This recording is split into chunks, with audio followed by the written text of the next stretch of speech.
কাক ও কেউটে সাপের গল্প। একটি পুরনো বটগাছে কাকের একটি পরিবার বাস করত।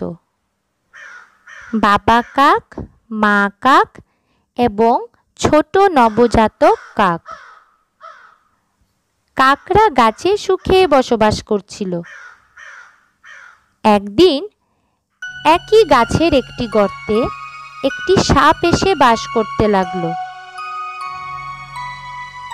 বাবা কাক মা কাককে বলল, আমাদের খুব সাবধান থাকতে হবে।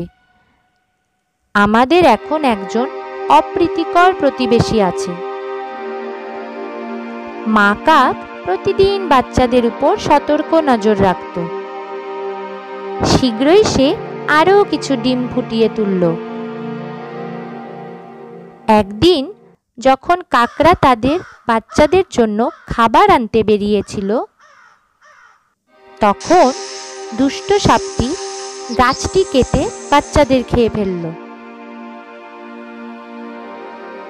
যখন বাবা এবং মা কাক ফিরে এলেন, তখন তারা খুব অবাক হয়ে দেখলেন যে তাদের কয়েকটি বাচ্চা নিখোঁজ। মা কাক প্রায় সর্বত্র খুঁজতে লাগলো, কাঁদতে কাঁদতে এবং হাতড়াতে লাগলো, কিন্তু সে তাদের খুঁজে পেল না। বাবা কাক বুঝতে পারল কি হয়েছে। তাই সে মা কাককে বলল, কাল আমি একা খাবার খুঁজতে যাব, তুমি বাচ্চাদের দেখাশোনা করো।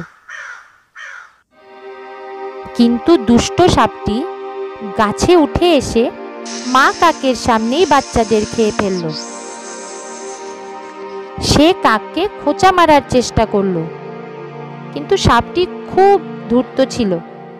সে বাচ্চাদের গিলে ফেলল এবং দ্রুত তার গর্তে ফিরে গেল। সেই সন্ধ্যায় বাবা কাক বাড়ি ফিরে এসে দেখে মা কাক কাঁদছে।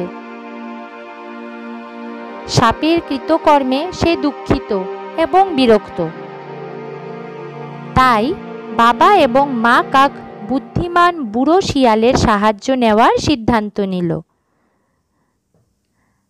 তারা তাকে দেখতে এসে বলল, মহাশয়, আপনাকে আমাদের সাহায্য করতে হবে। আমরা আমাদের সব ছোট বাচ্চাদের হারিয়েছি সেই দুষ্ট সাপের কাছে, যে আমাদের গাছের গর্তে থাকে। শিয়াল কিছুক্ষণ ভেবে তাদের একটা বুদ্ধি দিল। পরের দিন সকালে কাকরা নদীর তীরে চলে গেল, যেখানে রাজপরিবারের মহিলারা প্রতিদিন স্নানের জন্য আসতেন। মা কাকটি একটি মুক্তোর মালা তুলে গাছের দিকে উড়ে যেতে লাগলো। বাবা কাক জোরে ডাকলেন চাকরদের দৃষ্টি আকর্ষণ করার জন্য।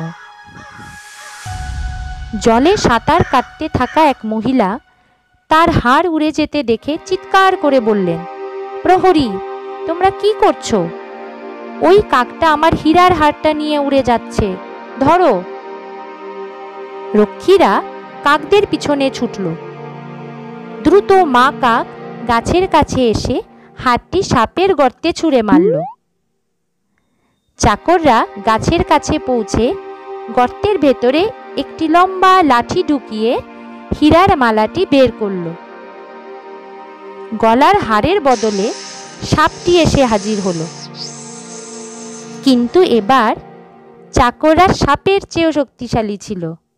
তারা লাঠি দিয়ে তাকে পিটিয়ে হত্যা করে। তারপর তারা হীরার হাড়টি তুলে নিয়ে চলে যায়। বাবা কাক আর মা কাক খুব খুশি হলো যখন জানতে পারল যে তারা তাদের ছোট বাচ্চাদের খেয়ে ফেলা লোকটিকে মেরে ফেলেছে। এই গল্পটি থেকে আমরা এটাই শিখতে পারি যে ভয় পেয়ে কোনো লাভ হবে না, ভয়কে জয় করে তার উপায় বের করতে হবে।